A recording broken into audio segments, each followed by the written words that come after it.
여러분 안녕하세요. 오늘은 전 세계 금융 시스템을 완전히 뒤흔들고 있는 스테이블 코인에 대해서 정말 쉽게 파헤쳐 보겠습니다.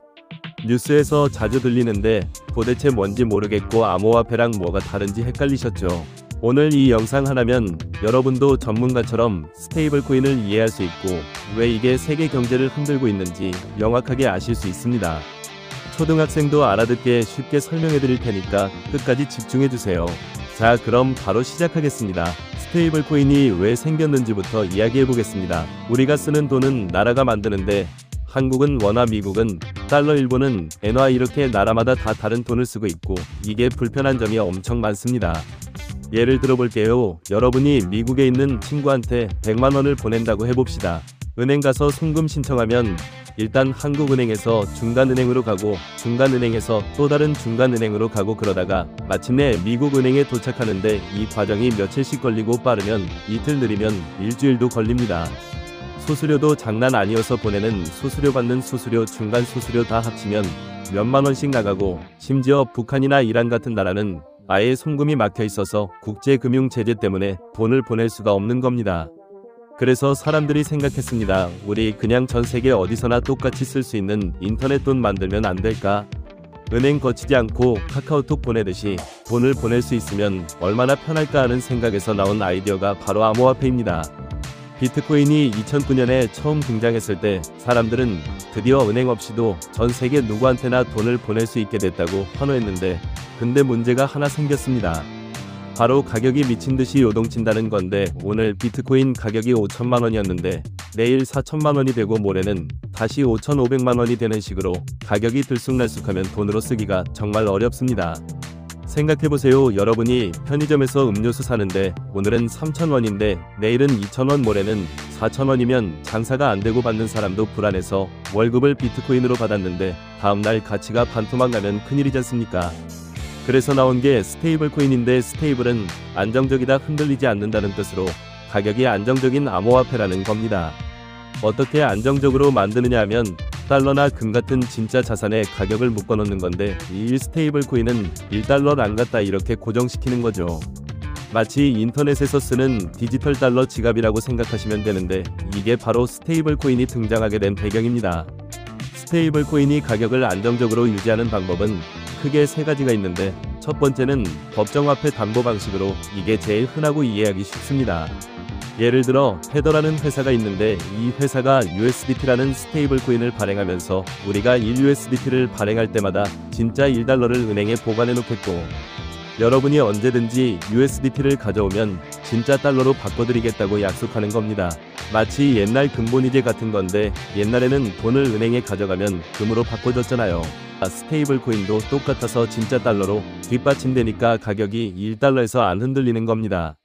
대표적인 게 USDT, 테더랑 USDC인데 이 둘이 전 세계 스테이블 코인 시장의 90% 이상을 장악하고 있고 테더는 시가총액이 140조 원이 넘는 엄청난 규모입니다. 두 번째는 암호화폐 담보 방식인데 이건 진짜 달러 대신 다른 암호화폐를 담보로 잡는 방식으로, 예를 들어 DAI라는 스테이블 코인은 이더리움을 담보로 맡기면 DAI를 발행해주는데 100만 원어치 이더리움 맡기면 50만 원어치 DAI를 주는 이유가 이더리움 가격이 떨어질 수 있으니까 안전마진을 두는 거고, 만약 이더리움이 폭락하면 담보를 청산해서 DAI 가치를 지키는 방식입니다. 탈중앙화됐다는 장점이 있어서 회사가 관리하는 게 아니라 스마트 컨트랙트라는 프로그램이 자동으로 관리하는 방식이죠. 세 번째는 알고리즘 방식인데 이건 담보자산이 아예 없고 프로그램이 수요와 공급을 조절해서 가격을 1달러로 맞추는 건데 가격이 1달러보다 오르면 코인을 더 찍어내서 공급을 늘리고 가격이 1달러보다 떨어지면 코인을 회수해서 공급을 줄이는 방식입니다.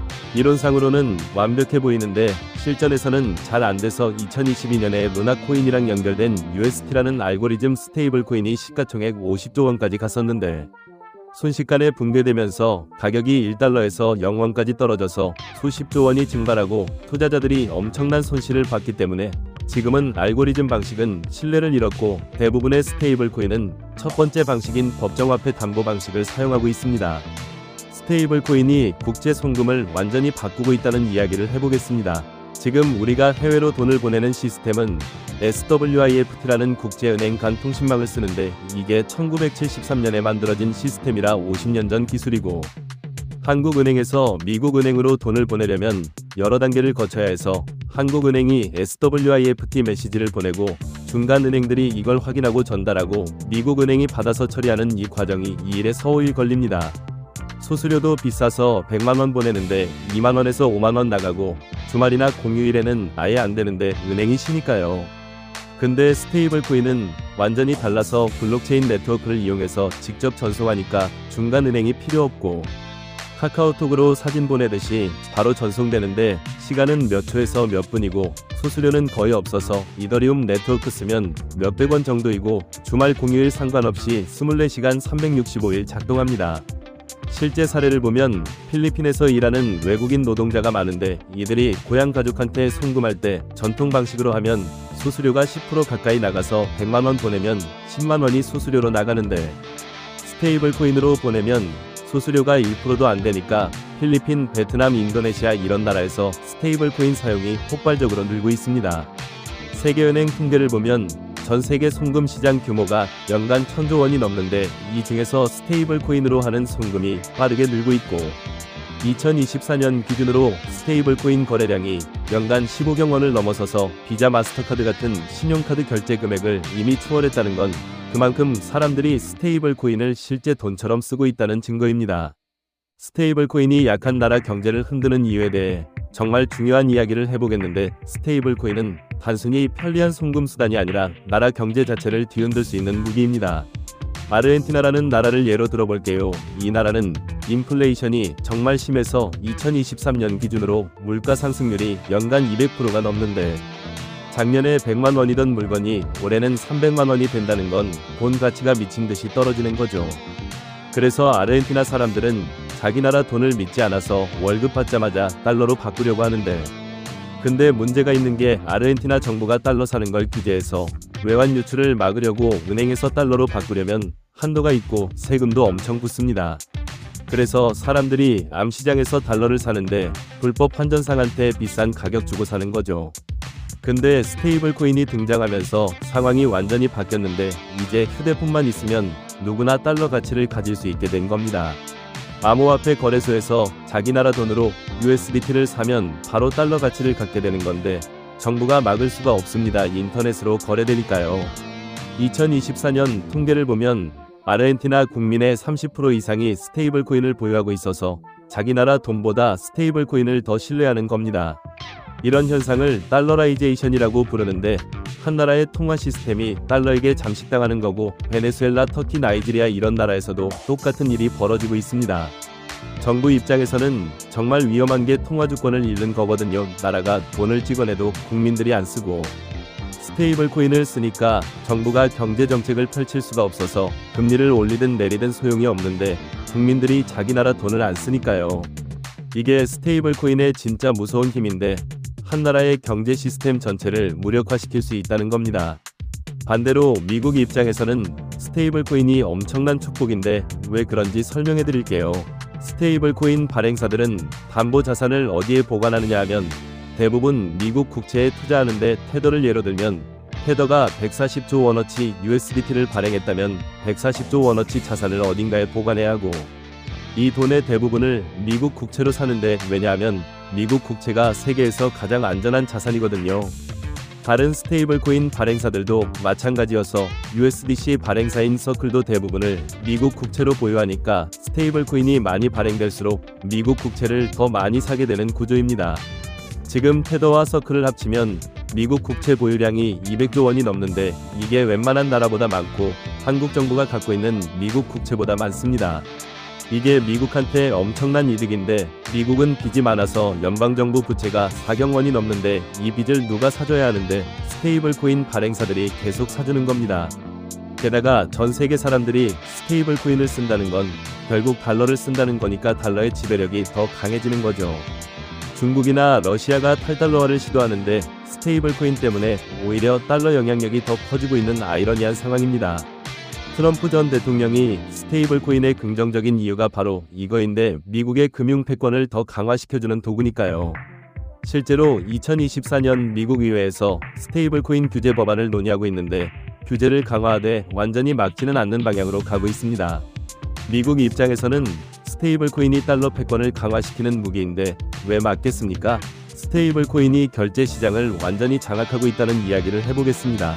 2024년 통계를 보면 스테이블 코인으로 결제한 금액이 연간 15경 원을 넘어섰는데 이게 얼마나 큰 규모냐면 비자 카드 전 세계 결제액이 연간 12경 원 정도입니다. 비자보다 스테이블 코인 결제가 더 많다는 겁니다. 마스터카드도 10경 원 정도인데 스테이블 코인이 이미 추월했습니다. 왜 이렇게 많이 쓰이느냐 하면 수수료가 거의 없기 때문인데 신용카드는 가맹점이 2%에서 3% 수수료를 내야 하는데 100만원 결제하면 2만원에서 3만원을 카드사한테 내는 겁니다. 근데 스테이블 코인은 수수료가 거의 없어서 블록체인 네트워크 수수료만 내면 되는데 몇백원에서 몇천원 정도입니다. 그러니까 장사하는 사람 입장에서는 스테이블 코인으로 받는 게 훨씬 이득이죠.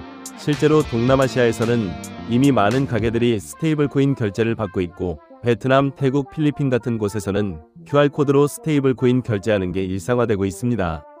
한국도 명동이나 강남 일부 가게에서 스테이블 코인 결제를 받기 시작했는데 주로 외국인 관광객들이 많이 씁니다. 마스터카드도 이 흐름을 무시할 수 없어서 2024년에 스테이블 코인 회사들과 파트너십을 맺고 스테이블 코인을 마스터카드 네트워크에 통합하는 작업을 진행하고 있습니다. 경쟁자를 이길 수 없으면 협력하는 거죠. 비자도 마찬가지로 스테이블 코인 결제 시스템을 자사 네트워크에 통합하려고 준비 중입니다. 신용카드 회사들도 스테이블 코인을 인정할 수밖에 없는 상황이 된 겁니다. 메타, 아마존, 구글, 테슬라 같은 빅테크 기업들이 자체 스테이블 코인 발행을 준비하고 있다는 이야기를 해보겠습니다. 메타는 예전에 리브라라는 암호화폐를 만들려다가 각국 정부의 반대로 포기했었는데 지금은 스테이블 코인 형태로 다시 추진하고 있습니다. 페이스북, 인스타그램, 왓츠앱 사용자가 전 세계 30억 명이 넘는데 이들이 메타 스테이블 코인을 쓰기 시작하면 어떻게 될까요? 메타가 세계 최대 은행이 되는 겁니다. 아마존도 마찬가지인데 아마존에서 물건 살 때 아마존 스테이블 코인으로 결제하면 수수료 할인 같은 혜택을 준다고 하면 사람들이 당연히 쓰겠죠. 아마존 프라임 회원이 전 세계 2억 명이 넘는데 이들이 아마존 코인을 쓰기 시작하면 아마존이 금융회사가 되는 겁니다. 구글도 유튜브 크리에이터들한테 광고 수익을 스테이블 코인으로 지급하는 시스템을 준비하고 있고 테슬라는 물론 머스크가 예전부터 암호화폐에 관심이 많았는데 테슬라 차를 살 때 테슬라 스테이블 코인으로 결제할 수 있게 하는 방안을 검토 중입니다. 왜 이 기업들이 이렇게 스테이블 코인에 관심이 많으냐면 금융 플랫폼을 장악하면 엄청난 수익이 생기기 때문입니다. 지금은 결제하면 신용카드 회사가 수수료 가져가는데 자기들이 직접 스테이블 코인 만들면 그 수수료를 자기들이 가져갈 수 있고 사용자 금융 데이터도 확보할 수 있어서 광고 타겟팅도 더 정교하게 할 수 있습니다. 빅테크 기업들이 스테이블 코인으로 금융시장까지 장악하려는 움직임이 빠르게 진행되고 있습니다. AI 시대에 스테이블 코인이 기축통화가 될 가능성에 대해 이야기해보겠습니다. 앞으로 결제를 하는 주체가 사람이 아니라 AI가 될 가능성이 큰데 자율주행차가 주유소에서 기름 넣고 자동으로 결제하거나 AI 냉장고가 우유 떨어지면 자동으로 주문하고 결제하는 시대가 옵니다. 그런데 AI는 은행 가서 돈 보내고 인증하고 수수료 내는 복잡한 과정을 할 수 없습니다. 하지만 스테이블 코인은 AI가 이해할 수 있고 자동으로 프로그래밍해서 움직일 수 있는데 스마트 컨트랙트라는 기술을 쓰면 조건이 충족되면 자동으로 결제되게 만들 수 있습니다. 예를 들어 자율주행 택시가 손님을 태우고 목적지까지 가면 자동으로 스테이블 코인으로 요금이 결제되고 그 돈으로 자동으로 전기 충전소에서 충전하고 또 자동으로 결제되는 식입니다. 사람 개입 없이 AI끼리 알아서 경제 활동을 하는 거죠. 이런 AI 경제 시스템에서는 은행 시스템보다 스테이블 코인이 훨씬 효율적입니다. 오픈 AI의 샘 올트먼이 월드코인이라는 프로젝트를 하는 이유도 이거인데 AI 시대에는 새로운 형태의 디지털 화폐가 필요하다고 보는 겁니다. 실제로 많은 AI 연구자들이 스테이블 코인을 AI 시대의 기축통화로 보고 있고 10년 후에는 AI들이 스테이블 코인으로 서로 거래하는 게 일상이 될 가능성이 큽니다. 각국 정부의 대응과 한국의 상황에 대해 이야기해보겠습니다. 유럽연합은 2024년부터 ECA라는 암호화폐 규제법을 시행하고 있는데 스테이블 코인 발행사들이 유럽에서 영업하려면 은행 수준의 규제를 받아야 하고 담보 자산을 투명하게 공개해야 하며 유럽중앙은행의 감독을 받아야 합니다. 동시에 유럽은 유로 스테이블 코인을 육성하려고 하는데 달러 스테이블 코인의 시장을 다 내줄 수는 없으니까 유로 기반 스테이블 코인을 키우겠다는 전략입니다. 일본은 더 강하게 나가서 2023년부터 은행과 신탁회사만 스테이블 코인을 발행할 수 있게 법을 만들었고, 민간 기업이 함부로 스테이블 코인을 발행하지 못하게 막았습니다. 일본 입장에서는 엔화 가치를 지켜야 하니까 스테이블 코인을 엄격하게 관리하는 거죠. 중국은 홍콩을 통해 스테이블 코인을 실험하고 있는데, 본토에서는 암호화폐를 금지했지만 홍콩에서는 스테이블 코인 발행을 허용하면서 어떻게 되는지 지켜보고 있습니다. 동시에 중국은 디지털 위안화라는 자체 디지털 화폐를 만들어서 스테이블 코인에 대응하려고 합니다. 한국은 정말 애매한 상황인데 2024년에 인천공항에 스테이블 코인 ATM이 설치돼서 외국인들이 스테이블 코인을 원화로 바꿀 수 있었는데, 금융당국이 규제 문제를 제기하면서 중단 위기를 맞았습니다. 한국 정부는 원화 스테이블 코인을 허용할지 말지를 놓고 뜨겁게 논쟁 중인데, 금융위원회는 신중한 입장이고 암호화폐 업계와 전문가들은 안 하면 뒤처진다고 주장하고 있습니다. 실제로 한국 원화 스테이블 코인이 없어서 한국인들이 달러 스테이블 코인을 쓰면 결국 원화 수요가 줄어드는 효과가 생기는데, 이게 장기적으로는 원화 약세 요인이 될 수 있습니다. 싱가포르, 홍콩 같은 금융 허브들은 적극적으로 스테이블 코인을 유치하고 있는데, 한국만 규제로 막고 있으면 암호화폐 산업 자체가 해외로 빠져나갈 수 있다는 우려도 나옵니다. 스테이블 코인의 위험성에 대해서도 짚고 넘어가야 합니다. 가장 큰 문제는 발행사가 정말 담보 자산을 1대1로 보유하고 있느냐는 건데, 테더가 대표적으로 논란이 많았습니다. 테더는 처음에 모든 USDT를 달러 현금으로 뒷받침한다고 했는데, 나중에 보니까 현금은 일부고 나머지는 회사채나 대출 같은 다른 자산으로 채워놨습니다. 만약 이 자산들이 부실해지면 USDT 가치가 흔들릴 수 있는데, 2021년에 뉴욕 검찰이 조사해서 테더가 벌금을 내고 투명성을 높이기로 했지만 여전히 완전히 투명하지는 않습니다. USDC는 상대적으로 투명한 편인데 정기적으로 회계감사받고 담보 자산 내역을 공개하지만 그래도 100% 안전하다고 장담할 수는 없습니다. 또 다른 위험은 은행 뱅크런 같은 사태가 일어날 수 있다는 건데, 만약 사람들이 스테이블 코인을 믿지 못하게 되면 한꺼번에 달러로 바꾸려고 몰려들 수 있고, 그럼 발행사가 감당을 못해서 붕괴될 수 있습니다. 2023년에 실리콘밸리 은행이 파산했을 때 USDC 가격이 일시적으로 0.88달러까지 떨어진 적이 있는데, USDC 담보 자산 일부가 그 은행에 예치돼 있었거든요. 다행히 빨리 회복됐지만 이런 일이 또 일어날 수 있다는 증거입니다. 규제 리스크도 큰데 정부가 갑자기 스테이블 코인을 금지하거나 강력하게 규제하면 가치가 폭락할 수 있고, 실제로 여러 나라에서 규제를 강화하고 있습니다. 기술적 리스크도 있어서 해킹이나 스마트 컨트랙트 버그로 인해 자산을 잃을 수도 있는데, 블록체인은 한번 전송하면 취소가 안 되니까 실수로 잘못 보내면 돌이킬 수 없습니다. 스테이블 코인의 미래에 대해 마무리하면서 이야기해보겠습니다. 스테이블 코인은 이제 단순한 암호화폐가 아니라 전 세계 금융 시스템을 재편하는 핵심 도구가 되고 있습니다. 전통 금융 시스템이 느리고 비싸고 접근성이 낮다면 스테이블 코인은 빠르고 저렴하고 누구나 쓸 수 있습니다.